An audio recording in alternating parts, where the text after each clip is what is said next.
Welcome back. I'm your host, Rich Weber, with the Florida Aviation Network, and we're broadcasting in the clear from the Howard Hughes exhibit in the Florida Aviation Air Museum at the Sun and Fun 2013 near Lakeland, Florida, at the Lakeland Linder Regional Airport. And with us today, I have Judy Rice, the captain with ThinkGlobal Flight. Welcome, Judy. Thank you, Rich, very much. And introduce who we have with you today. I have Navigator Fred Nauer.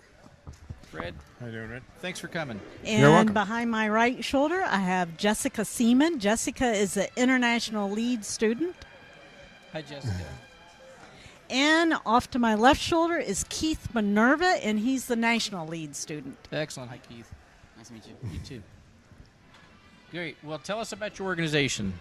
ThinkGlobal Flight, an around-the-world flight of adventure promoting education and inspiring students. What does that mean? Yes, what does that mean? Expand on that a little bit. Yes, I certainly can. Within America, STEM is the buzzword: science, technology, engineering, and mathematics. ThinkGlobal Flight's all about STEM. It's all about growing our future. And it's growing our future aviators. It's growing our future workforce. Mm-hmm. So, and how do we do that? Tell us. How do we do that? What's the most delightful part of ThinkGlobal Flight is that we have almost 10,000 kids all over the world talking to each other, learning the buzzword STEM. International students, the most delightful thing for them is that they learn English proficiency, and they are inspired. Mm-hmm. Keep your microphone. Thank you very much. That's why I have him as a navigator. Anyway, he keeps you straight. That's it. That's it. Very good. Fred, I'll talk a little bit about myself, if you would like. Please. I'll go back. I was a little girl. When I was a little girl, I always wanted to fly. Not one moment in a life I cannot remember. I remember looking at picture books and seeing a lady on a wing saying, I'm going to do that someday. I was told good girls do not fly. I became a school teacher. It was really wonderful. At 40 years old, I had my first flight lesson, and that was it. At the same time, I discovered the power of aviation with my students. I've been on this life for 20 years now, and this life is aviation education and growing our future. Excellent. In the meantime, when I was learning to fly, I found the world's best flight instructor that is now my navigator. When I knew I wanted to fly around the world, which was about 10 years ago, I found Fred, and I said, Fred, I emailed him, I'm going to fly around the world. And he texted me back and said, yeah, right, think global. And that's how That's where the name came from. Yes. I figured that, if I'm going to go around the world, and it's going to take us 3 months, I really need someone that understands my brain and understands me. And here's Navigator Fred. Excellent. Excellent. So, Fred, tell us a little bit about your background. Well, I was in the Air Force flying backseat in the F4, and when I got out, I went to the FAA and said, I got 1,000 hours of navigator time. What can I do? And they said, go buy a logbook and become a pilot because nobody uses navigators anymore. And I found out right away that with all my experience in the Air Force, I had enough. I was able to teach the students that were my fellow students and tutor them along the way, and I realized that being a flight instructor was one of the best things that I've ever done, and I really fit my skill set, as it were. Mm-hmm. And so I've been doing flight instruction all over the country. I'm now stationed up in Minneapolis in the Flying Cloud Airport, teaching out of there. And matter of fact, Judy and I started at Thunderbird Aviation. She was doing one of her youth programs there, and I was helping her there and being her flight instructor at the same time, and now we're flying around the world together. Excellent. Well, I've been into Thunderbird Aviation. I've flown in there myself, actually. How about that? So, and now you're here in Lakeland, Florida, so that's quite a few miles away, isn't it? That's right. And the airplane, we started with the airplane in Prescott, Arizona, and flew that all the way across the country to be part of Sun and Fun this year, to get the experience training in the airplane and get an idea how it's going to feel like to fly across the ocean in this airplane. We're going to talk about that in a minute. Yes. Tell us about the airplane. The airplane is a Cirrus SR-20, It's got the Garmin perspective system in it, which is a glass cockpit with the instruments on Judy's side and the navigation stuff on my side. And in addition to that, we also have a Global Connect system, which is a satellite-based communication system that not only we can send out text messages, we can talk to people like we're on the telephone right over our headsets right in the airplane. And we're working with Iridium satellites right now to figure out exactly what the total process could be. We may even be able to send out live video pictures while we're flying across the world.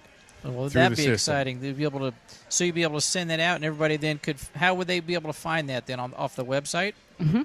Off the ThinkGlobalFlight.org. Okay. We'll be on the website. We've also got a Facebook page for just looking for Think Global Flight. We're also on Twitter, so we're all over the social media that our young folks here are helping us with. Good.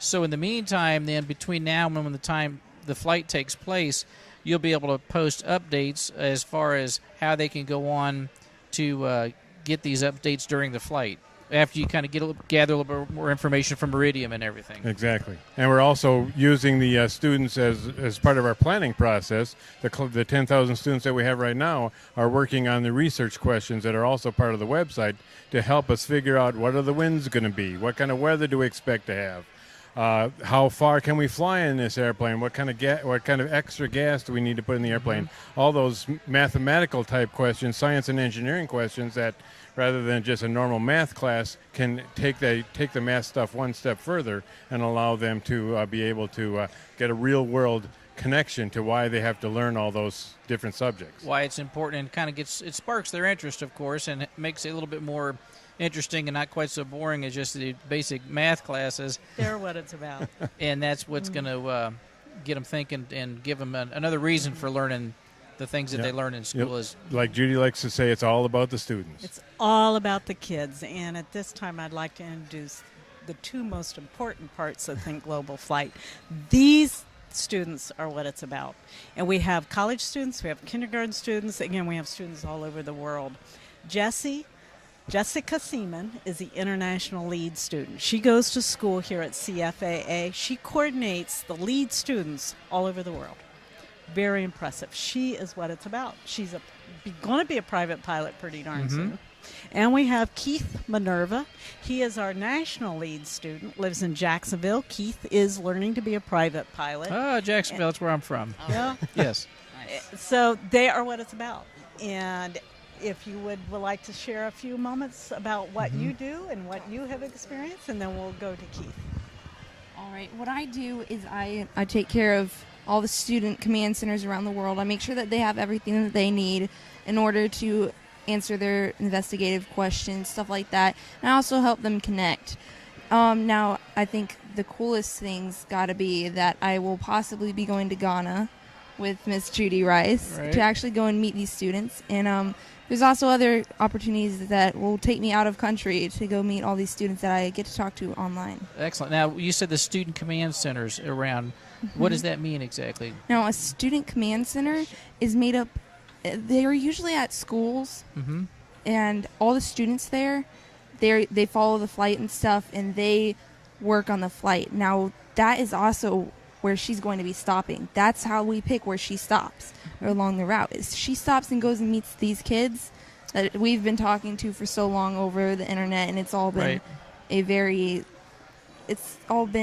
very nice to be able to talk to all of them over internet, but she's actually going to get to meet them in real life and get to go and teach them about aviation and tell them about STEM education. And so part of what their job is to make some of these determinations and calculations. It's, each one of these stations, each one of these locations, I'm assuming that they probably have maybe a local teacher there that helps them work with determining how much fuel that they're going to need and all the all the calculations, right? Right. Now the thing is with the teachers, every student command center does have a adult that helps out there, and they're on the adult part of it. So we actually help them out too. I keep in touch with them, let them know what they need to be doing, and we're all just getting ready for the flight. Excellent. And the flight's going to be next year at Sun and Fun. Next year at Sun and Fun. She's That going to is be right. kicking it off here at the 40th Sun and Fun. I think it's the greatest time to do it. That'll be right. perfect. It's really important for a teacher to know that, and for a parent to know that a teacher and a parent, it doesn't matter. You can register on the website. There's no cost. There's no time requirement. There's no age limit on it. And Jesse helps them out with the investigative questions. All the questions are there. All the resources are there. It all relates to our route in the airplane. And then we have Keith Minerva. Keith's main job is not only coordinating all the national students, but he coordinates the Student Command Center forum pages. And that's a handful. But I'm going to let Keith talk about Okay. that. The forum page, like we talked about, is a way for all the student command centers to get connected, and it's where you can post answers, or if you need help with the investigative questions we talked about. So I manage the forum page, so just making sure appropriate stuff is posted, making sure spam is not there. The forum page is just the best way for us to get together. Connected. Connected. They can kind of chat back and forth. Yes. And everybody can post comments about what's going on, what's happening leading up to the flight, as well as probably during the flight. Yes, sir. Excellent. And we are looking for a donor for the development of an app.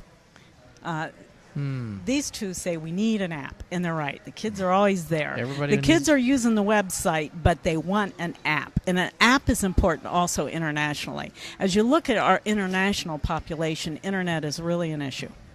So we have some issues that we need to work through on that. So we want to get the communication to everyone.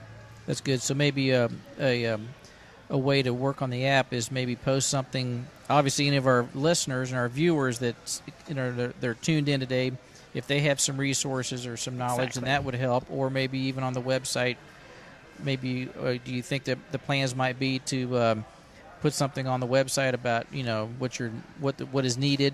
That's a beautiful. Because there might be absolutely. someone that can donate their experience or their knowledge to be able to do that. Absolutely. We have raised $800,000 out of the $1 million we need. A whole lot. A lot of that is in kind. In kind means a whole lot. That helps us get to where we need to go. So, and if you look at the airplane, beautiful Lulu is her name, as the Cirrus SR-20. She's parked right outside here. So if you're here at Sun and Fun, please stop by and see us, meet these fine young people, learn about Lulu, learn about our needs, which is the app. We have major donors. You can see their logos on all over the airplane. So we look forward to meeting everyone. Excellent. So some of the things for some of these students in other countries, then, as you meet them, this is obviously going to just make a connection, but it's also going to kind of reinforce some of the things that they're learning with the STEM as well. Yes, absolutely. A lot of it is math. A lot of it is science. And, of course, the technology of the airplane. Lulu is a perfect platform for STEM. She is technology. I personally own a Grumman Yankee, and I love my little Grumman. He's steam gauges. Right. It's not the kind of airplane these guys want. Things are changing. I know. Yes. So, as we are using the Iridium satellite and we're transmitting back to these students, they're going to see this technology in action. And also on the website, part of the questions are about the Garmin perspective. Oh, and You so know, then they so can they're- learn about the Garmin perspective. They can learn it. And- The POH, pilot, and these guys know what that means. Pilot Operating Handbook is on the website right there for them to use. Excellent. And that's going to also kind of foster some more thinking on their part, and once again realizing that it doesn't have to be quite as boring learning math and some of the educational parts of it, and engineering, and as well as making a real life application with it. Yes. I was not like Jesse or Keith. Quite such a good student. I was a good student, but when it came to science, I kind of was falling asleep until I learned to fly. And then it's like, oh my gosh, what did I miss? And they're what it's about. So then part of the national and international jobs that you two have are then to communicate with the students over there and find out what other things that you're going to see when you get there, and how you can spread the word of the the Think Global flight, and what other also there may be some things that you want to see like sightseeing, and then pass it on through some of the technology, just through the website or through the satellites and stuff, where you can then, like you said, play that live, if you will, back to everyone here and anybody that's tuned in. Right? That's a very good point, because we are videotaping, and because of the time zones, when it's when it's practical, we're transmitting live back all the cultures. That's as important as the STEM is the culture component, especially for our American students. To know how fortunate we really are. We're very fortunate, and especially in aviation. Yes, because our youth, that's the future of aviation, and so it's important to get them involved and get them to where they're interested and want to fill in behind us as well. So it's exciting, isn't it? It's very exciting. Excellent. And we're bringing the excitement to the world, and especially to our kids. Well, making the global flight. Now, tell me quickly, how much area are you going to cover then? Almost 25,000 nautical miles. I cross the Pacific solo because the airplane, with the weight, I need 2 extra fuel tanks to cross the Pacific, 15 hours. Fred will join me via another airline, JetBlue maybe. It depends on who sponsors us. So Fred will join me in Hilo, Hawaii. Fred, you want to quickly go through? I think we're running down. 1 minute. Okay, then after Hawaii, we'll go down to Christmas Island, because now you have to island hop to stay close enough for the amount of fuel we'll have. Mm-hmm. Samoa, New Caledonia, Australia, then through Southeast Asia, India, Middle East, some way into Europe, and then back here. Excellent. Well, you guys have quite an adventure going on, and we really appreciate you guys taking the time to come talk with us, Fred.